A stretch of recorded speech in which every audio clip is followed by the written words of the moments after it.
इस तरह फैक्ट्री में बनाया जाता है गुटखा।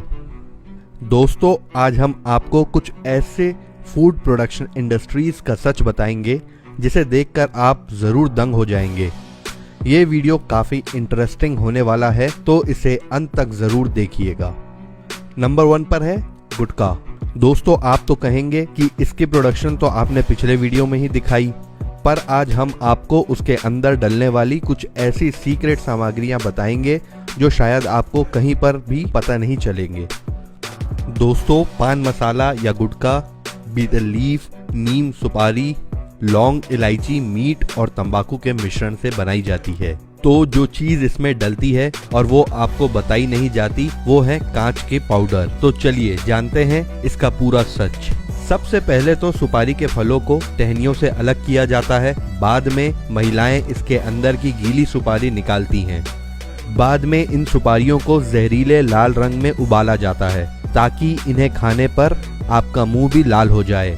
जब इनमें कलर अच्छे से मिल जाता है तब इन्हें सुखाया जाता है।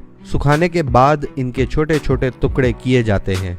बाद में उसमें कत्था, चूना और बाकी सारी सामग्रियां मिलाई जाती हैं और सबसे आखिरी में इसमें कांच की पाउडर मिलाई जाती है।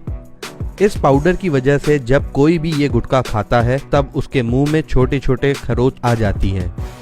जब गुटखे का निकोटीन उस जख्म पर लगता है तब झंझनाहट सी महसूस होती है और नशा चढ़ता है। पर सोचिए, यही कांच आपके पेट में भी जाता है और वो वहाँ कितनी जगह को जख्म पहुँचा सकता है।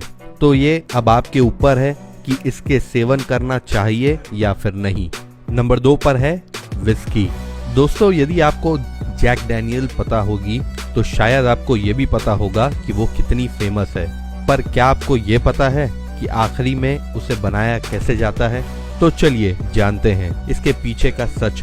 दोस्तों, इसे बनाने के लिए लगने वाली सबसे मेन इंग्रेडिएंट है कॉर्न, माल्टेड बार्ली और राई। हर हफ्ते 150 से भी ज्यादा ट्रक ये अनाज लेके फैक्ट्री में आते हैं।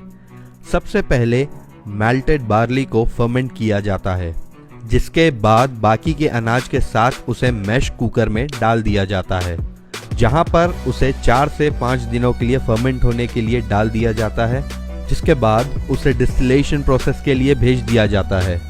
वहां पर अल्कोहल भाप बन के दूसरे कंटेनर में जाके लिक्विड बन जाती है और उसके अंदर का पानी वही रहता है। अब ये अल्कोहल यानी विस्की को चारकोल यानी कोयले में डाला जाता है। इस कोयले के लिए भी खास तरह की लकड़ियों का इस्तेमाल किया जाता है। अब पाइप में से थोड़ी थोड़ी मात्रा में इस विस्की को कोयले में डाला जाता है, जिससे इसके अंदर की अशुद्धियां तो निकलती ही हैं, पर इसे अलग फ्लेवर भी मिलता है। अब इन्हें रखने के लिए लकड़ी के डिब्बे बनाए जाते हैं, जिन्हें बैरल कहते हैं।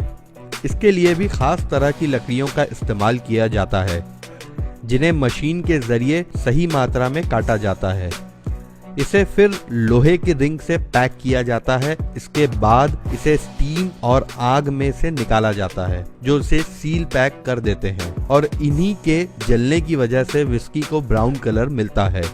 इसके ढक्कन बनाने के लिए भी सारी लकड़ियों को एक साथ रखा जाता है और उसे गोल आकार में काटा जाता है और उन्हें भी कुछ समय के लिए जलाया जाता है। जिसके बाद इन ढक्कन को बैरल्स पर लगाकर हुक्स लगाए जाते हैं। इसके बाद इनमें 1 हफ्ते के अंदर विस्की भरी जाती है। एक बैरल 56 गैलन विस्की रख सकता है। अब इन्हें 4 से 7 साल के लिए वैसे ही रखा जाता है। बाद में उन्हें बॉटल में भर के बेचने के लिए भेज दिया जाता है। नंबर 3 पर है हॉट सॉस। इस हॉट सॉस को बनाने के लिए भी खास तरह की मिर्ची का इस्तेमाल किया जाता है और इनमें से भी सही मात्रा में पकी हुई मिर्ची को ही लिया जाता है। सारी मिर्च एक साथ एक जगह इकट्ठा करने के बाद उसमें थोड़ा नमक डालकर उसे ग्राइंड किया जाता है, जिसके बाद उसे बड़े बड़े कंटेनर्स में डाला जाता है। सोचिए दोस्तों, कैसा लगेगा कि आपके चारों तरफ बस तीखी मिर्ची का पेस्ट हो। शायद मैं तो ऐसी जगह कभी काम नहीं कर पाऊंगा। जिसके बाद उसे सील पैक करके उसके ऊपर नमक डाला जाता है, जिससे उसके अंदर हवा ना जा सके। जिसके बाद उन्हें 3 साल के लिए वेयर हाउस में स्टोर किया जाता है। जी हाँ, मिर्च को 3 साल स्टोर करना पड़ता है। इन हर एक बैरल में से आगे जाकर 10,000 छोटी बोतलें बनेंगी, और 3 साल बाद ये मिर्ची कुछ इस तरह तब्दील हो जाएगी, जिसके बाद इन्हें दूसरे इंग्रेडिएंट्स के साथ मिक्स किया जाता है, जैसे कि विनेगर, जिसके बाद सॉस टेस्टिंग के लिए रेडी हो जाता है और टेस्टिंग के बाद फिर उन्हें बॉटल्स में भरा जाता है और ये फैक्ट्री एक दिन में कम से कम 7 लाख बॉटल में सॉस भर के उन्हें बाहर एक्सपोर्ट करती है। नंबर 4 पर है पीनट बटर। इस पीनट बटर को 1890 में एक अमेरिकी डॉक्टर द्वारा खोजा गया था। इसे बनाने के लिए जो सबसे मेन इंग्रेडिएंट लगता है वो है पीनट यानी मूंगफली। इसे बनाने के लिए सिर्फ खास तरह की प्रजाति वाली मूंगफली ही ली जाती है।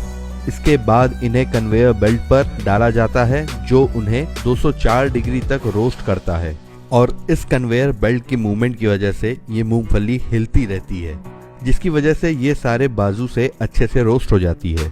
हर घंटे 3000 से भी ज्यादा किलो की मूंगफलियां इस रोस्टर से गुजरती हैं।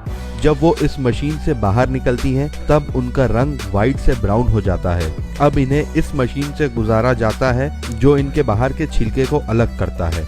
इसके बाद इन्हें एक बड़े स्टील कंटेनर में डाला जाता है जहां से वो नीचे लार्ज ग्राइंडर में गिरते हैं, जिसके बाद उनमें और कई तरह के इंग्रेडिएंट डाले जाते हैं जैसे कि नमक, शक्कर और तेल, जिसके बाद इस पेस्ट को गर्म करके ठंडा किया जाता है। अब ये बॉटल में भरने के लिए पूरी तरीके से रेडी हो जाते हैं। इसके बाद मशीन एक एक करके सारे जार भर देती है और बाद में उन पर ऐसा ढक्कन लगाया जाता है जिन पर सील पहले से ही लगा होता है। बाद में इन पर लेबल लगाकर बेचने के लिए इन्हें भेज दिया जाता है। नंबर 5 पर है ह्यूमस। दोस्तों, ये मटर से बना हुआ सॉस है जो अमेरिका जैसे देशों में काफी फेमस है। जब ये मटर फैक्ट्री में आते हैं तब ये सूखे हुए होते हैं, जिसके बाद उन्हें कन्वेयर बेल्ट से दूसरे वाइब्रेटिंग प्लेटफॉर्म पर डाला जाता है, जिससे उसके अंदर के कंकर निकल जाते हैं। अब इन्हें पानी में डालकर साफ किया जाता है। अब उन्हें पानी से निकालकर दूसरे बड़े टैंक्स में डाला जाता है, जिसके लिए वो मूविंग बकेट्स का इस्तेमाल करते हैं। बड़ा टैंक अपने में हजारों मटर समेटे रखता है।